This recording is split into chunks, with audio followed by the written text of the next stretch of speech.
আপনি কি আমল করবেন? আপনার হৃদয়ে তো ঢোকে নাই। আপনি তো অর্ধেক জুড়াইছেন, অর্ধেক শুনছেন। খণ্ডিত কথা দ্বারা তো কি হয় না, আমল হয় না। বুঝেন না কথা?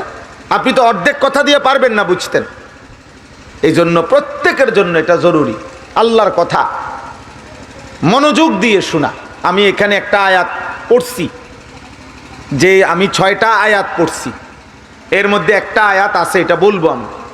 এই আয়াতের মধ্যে এই প্রসঙ্গে গুরুত্বপূর্ণ কথা আছে, প্রত্যেকের কাছে এটা জরুরি। 1 নাম্বার, গ্রহণ করার নিয়তে আপনি পারবেন। ইসলাম আমার জন্য, কোরআন আমার জন্য।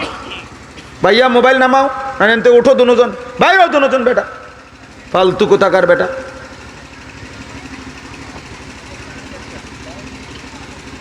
কোন ছাগল গিয়া উঠাও বেটা, আহাম্মক কোথাকার।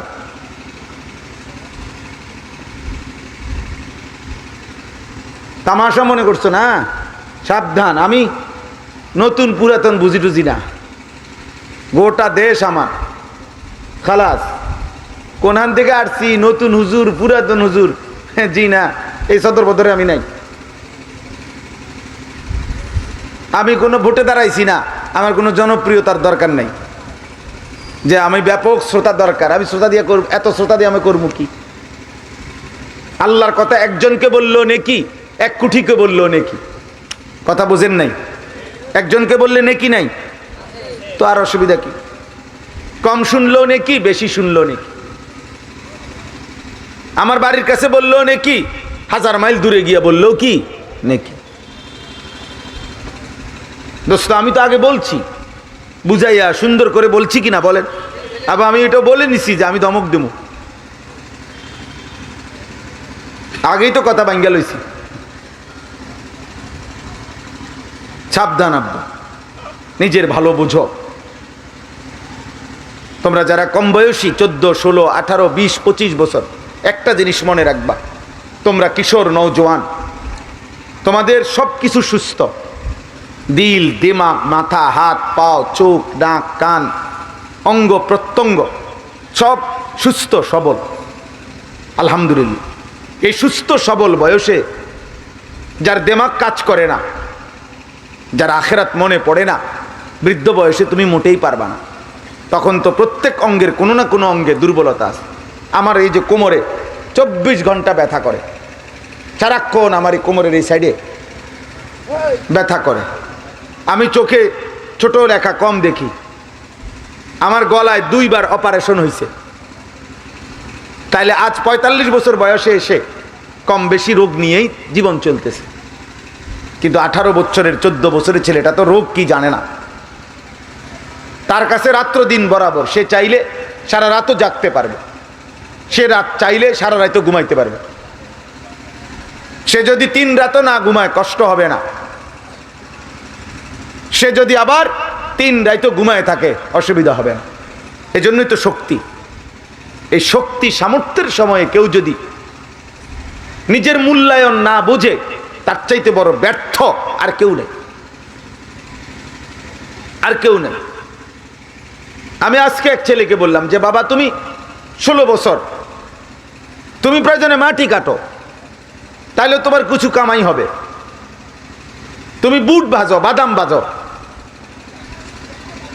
তুমি বুট বানাও, বুট ভাজো, মুড়ি ভাজো, তাইলেও কিছু উপার্জন হবে। কিন্তু মোবাইল টিপো না। 24 ঘন্টার মধ্যে 8 ঘন্টা যদি মোবাইল টিপে, 8 ঘন্টা কর্মের ঘন্টা। সারা পৃথিবীর স্ট্যান্ডার্ড শ্রমিকের কর্মের টাইম কতক্ষণ? 8 ঘন্টা। ডিউটির মূল টাইম কয় ঘন্টা? 8 ঘন্টা। 8 ঘন্টায় বেতন হয়। তাইলে 8 ঘন্টার উপার্জন দিয়ে মানুষ সংসার চালায়, 8 ঘন্টার উপার্জন দিয়ে মানুষ বাড়ি গাড়ি করে, 8 ঘন্টার উপার্জন দিয়ে মানুষ তার জীবন চালায়, ফ্যামিলির জন্য কিছু রেখে যায়, সন্তানাদিদের জন্য কিছু অ্যাসেট রেখে যায়। তাহলে এরকম উত্তম সময় আমাদের লাখ লাখ সন্তান এরকম 8, 10, 12 ঘন্টা প্রতিদিন মোবাইল টিপে। কি দেখে, কেন দেখে, অর্জন কি, বিসর্জন কি, কিচ্ছু জানে না, কিচ্ছু জানে না, কিছুই বোঝে না বিষয়টা। আমার কথা হলো, আমার তো এটা বোঝা উচিত আমি কেন করছি এটা? আমার উপার্জন কি? দুনিয়ার লাভ কি? আখিরাতের লাভ? আখিরাতের লাভ তো কিছুই নাই। দুনিয়ার কি লাভ? দুনিয়ার কি লাভ? 1 লক্ষ নর্তকীও যদি কেউ মোবাইলে দেখে, আরে অসভ্য, তোর কি 1 লাখ মহিলা দরকার? এত বেটি দিয়ে তুই করবি কি? এত নর্তকী দিয়ে তুমি কি করবা? এত মহিলা তো কোনো পুরুষের লাগে না।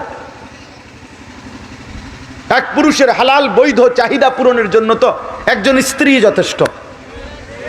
তো তুমি কুত্তার মতো এত নারী দেখো কেন? তুমি কি হাইওয়ান না মানুষ? একজন ভাবো মিয়া, কি প্রয়োজনটা কি তুমি বলো, যুক্তিটা বলো।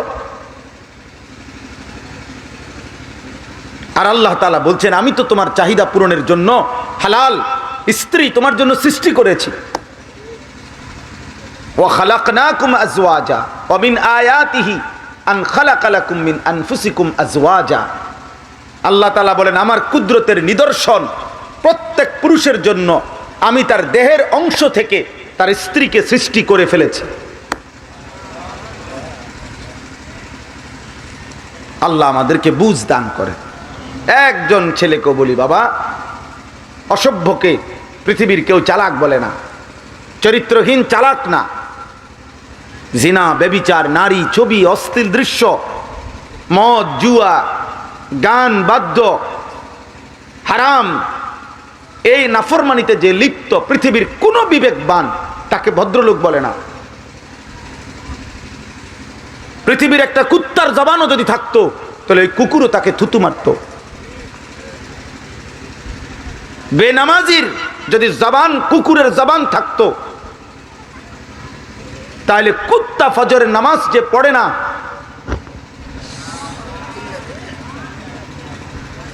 লা হাওলা ওয়ালা কুওয়াতা ইল্লা বিল্লাহ, এটাই হিসাব। তাহলে ওই কুকুর মুখ খুলে বলতো যে তোর কপালে থুতু, তোর কপালে থুতু দিলাম নাফরমান। এই জন্য ভাই, এটা সাফ কথা, আমার খামখেয়ালি করা যাবে না। প্রত্যেকের কাছে আলাদা আলাদা বললাম, একজন একজন করে বললাম, নিজের এই সুন্দর হায়াতের আমার বুঝাপড়া, কমপক্ষে যদি আমার নিজের বুঝাপড়া না থাকে তো আমার জীবনের আর কি রইল?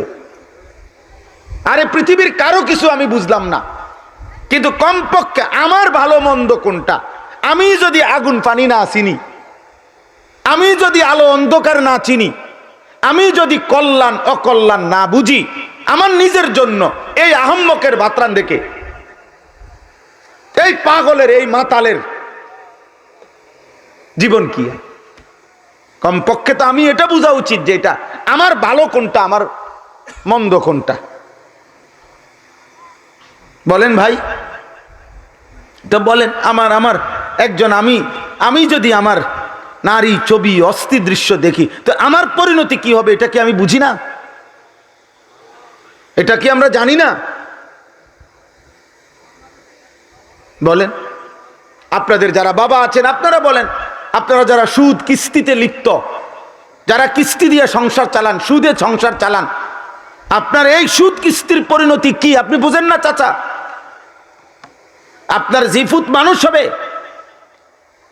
এই সুদের টাকা দিয়া, কিস্তির টাকা দিয়া। আমি তো আল্লাহর কোরআন হাতে বললাম, কোন সুদখোরের সন্তান মানুষ হয় না, কোন কিস্তিখোরের সন্তান মানুষ হয় না বেটা। উপার্জনকারী প্রাণী হয়, ইকোনমিক্যাল অ্যানিম্যাল, অর্থনৈতিক প্রাণী হয়, মানে যে রোজগার শিখে, কোনো না কোনো কামাই রোজগারি করতে পারে, পয়সা কামায়, কিন্তু মানুষ হয় না। কেউ পয়সা রোজগার করা আর মানুষ হওয়া এক কথা না বাবা, এক কথা না। বহু চরিত্রহীন মানুষ আছে, চরিত্রহীনতার কাজ করেও কোটি টাকা কামাই করে, তাহলে সে মানুষ। যে নারী তার দেহ বিক্রি করে কোটি কোটি টাকা ইনকাম করে, তো সে সফল? কই, পয়সা তো কামায়। কথা বোঝেন নাই? তাহলে উপার্জনকারী হইলেই কি মানুষ হয়ে গেছে? এটা না। আল্লাহ যে চিনে, সেজদা যে চিনে, গোলামি যে চিনে, আখিরাত যে চেনে, নিজের গন্তব্য যে চেনে, আমি যাচ্ছি কোথায়, যাব কোথায়, আমি থামবো কোথায়, আমার শেষ কোথায়, আমার পরিণতি কি, আমার গন্তব্য কোথায়। প্রতিদিন আমার চারপাশে যে মানুষগুলো মারা যায়, এদের মৃত্যু মানে কি, এরা মরছে কেন, যাচ্ছে কোথায়, এদের এরপরে কি হবে, আমারও বা কি হবে, এই এতটুকু বুঝ দিমাগ যার নাই, গন্তব্য যে জানে না, মঞ্জিল যে চিনে না, আখিরাত যে বুঝে না, সেজদা যে বুঝে না, আল্লাহ যে চিনে না, গোলামি যে চিনে না, খোদার কসম এটা মানুষ না, এটা পুরাটা জানোয়ার, পুরাটা জানোয়ার, এটা আস্তা জানোয়ার, এটা আস্তা জানোয়ার। সেজদাবিহীন জিন্দিগি যুবক, মনে রাখ বাব্বা, সেজদাবিহীন জীবন, আল্লাহবিহীন জীবন, ঈমানবিহীন জীবন, নবীবিহীন জীবন, সুন্নাতবিহীন জীবন, কুত্তার জীবন, কুত্তার জিন্দিগি, কুত্তার জিন্দিগি, কুত্তার জানোয়ারের জীবন, যে জীবন সেজদা করতে শেখে না। এই রাত কাটাইতেছ জানোয়ারের রাত। অনেক ছেলে তোমরা মনে করছো আহা খোদার 365 দিনের এক বছরে কোনো দিন 5 ওয়াক্ত নামাজ পড়ো নাই। এই জীবন জানোয়ারের জীবন, হাইওয়ানের জীবন। বেটা তোর দুর্ভাগ্য, বেটা তোর মালিক ভুলে গেলি, তোর দুর্ভাগ্য, বদনসিব বেটা, তোর বানানেওয়ালা ভুলে গেলি। বেটা যে আমাকে 24 ঘন্টা লালন করে, এমন মালিক ভুলে কেমনে, এমন মালিক ভুলে কেমনে? যে আমাকে 24 ঘন্টা রিজিক দেয়, আমার প্রতি সেকেন্ডের নিঃশ্বাস যার হাতে, তাকে ভুলে কেমনে? কোন মানুষ বিবেকবান তো, যদি কেউ বলে বিবেকবান কাউকে, মাকে ভুলে যাও, তো বিবেকবান যে কোনো মানুষ বলবে, সে যেই ধর্মের হোক, যে বেটা বলস কি, মাকে আবার ভুলে কেমনে? ঠিক না? মাকে ভুলে কেমনে? আবার এক সন্তান মাকে ভুলে কেমনে? এক সন্তান বাবাকে ভুলে কেমনে? তো আল্লাহ তাআলা বলে মা গাররাকা বিরাব্বিকাল কারীম, আমার বান্দা আমার মতো মালিক ভুললা কেমনে, আমাকে ভুললা কেমনে? দুনিয়ার সব ভোলা যায়, রব ভুলে কেমনে? আবার আমার অস্তিত্বের প্রতিটা বিন্দু যার হাতে, তাকে আমি ভুললে হবে কেমনে? আমার বেঁচে থাকা, আমাদের হৃদয়ের স্পন্দন, আমাদের হাসি কান্না, আমাদের শ্বাস নিঃশ্বাস, আমাদের চলন বলন, আমাদের উঠা বসা, আমাদের এক এক সেকেন্ড বেঁচে থাকা কার হাতে? তো তাকে ভুলে কেমনে? আবার আল্লাহকে ভুলে কেমনে মিয়া? সেজদা ভুলে যায় কেমনে? মুসলমানের ঘরে এমন দুর্ভাগা সন্তান হইলা কেমনে? ইমানদারের ঘরে এত বড় নাফরমান কেমনে হইলা? আহা বদনসিব বেটা, কে তোরে আল্লাহ বুলাই দিল, কে তোরে নামাজ বুলাই দিল? চারিদিকের এত মসজিদে আজান হয়, কে তোমারে এতবার, একবারও তোমার কলিজার মধ্যে একথা ভাবনাও আসে না? এখানে নাই এমন মানুষ 365 দিন, গত এক বছরে যে কোনো দিন ফজরের নামাজ একদিনও পড়ে নাই, এমন নাফরমান নাই এখানে? ওরে দাঁড় করান, ওরে দাঁড় করাইয়া ওরে জিজ্ঞাসা করেন যে নাফরমান এমন মালিক কেমনে ভুললি, এমন মালিক কেমনে ভুললি, এমন রব কেমনে ভুললা? ইয়া আইয়ুহাল ইনসান মা গাররাকা বিরাব্বিকাল কারীম। আল্লাহ বলেন, হে মানুষ, আমার মতো দয়ালু মেহেরবান করুণাময় আল্লাহ রবকে কেমনে ভুলে গেলা? কে তোমাকে ধোকা দিল? কে তোমারে প্রতারিত করলো? কে তোমারে মনি ভুলায়া দিল? বান্দা, আল্লাযী খালাকাকা ফাসাওয়াকা ফাআদালাক। তুমি কি জানো না বান্দা, আমি আল্লাহ তোমাকে সৃষ্টি করেছি, আমি তো তোমার দেহের অঙ্গ প্রত্যঙ্গ লাগাইছি, আমি তো তোমার দেহের অঙ্গ প্রত্যঙ্গ সাজাইছি, সাজিয়েছি আমি। দেখো না দুই পাশের কান কেমন সাজাইলাম, দুইটা চোখ আমি আল্লাহ কেমনে সাজাইলাম, দুইটা ঠোঁট আমি কেমনে সাজাইলাম। আমি রব্বুল আলামিন হাতের আঙ্গুল কেমনে সাজাইলাম, দুইটা হাত লম্বা করে দেখো কেমনে সাজাইলাম, দুই দিকে ছড়িয়ে দেখো কেমনে সাজাইলাম। রব্বুল আলামিন বলে ফি আইয়ি সূরাতিম মা শাআ রাক্কাবাক, কেমন সুন্দর আকৃতি দিয়ে আমি চেহারাটা সাজাইলাম। 800 কোটি মানুষ একসাথে দাঁড়াইলো, প্রত্যেকে ভিন্ন ভিন্ন, কিন্তু সবার নাক একটাই, চোখ দুইটা, সবার কান দুইটা, অঙ্গ প্রত্যঙ্গ সমান সমান, কিন্তু চেহারার ডিজাইন ভিন্ন ভিন্ন। 800 কোটি মানুষ যদি বৃদ্ধাঙ্গুলি দিয়ে মেশিনের মধ্যে যদি ফিঙ্গার দেয়, 800 কোটি মানুষের আঙ্গুলের ভিতরের রেখা ভিন্ন ভিন্ন। নাই তো ফিঙ্গার নেয় কেন? বালা কাদিরিনা আলা আন নুসাউবিয়া বানানা, আল্লাহ বলে ঠিক হুবহু আজকের আঙ্গুলের রেখা যেমন, হাসরের ময়দানও আমি যার রেখা যেটা ছিল ফিরাই আনবো সেটাই।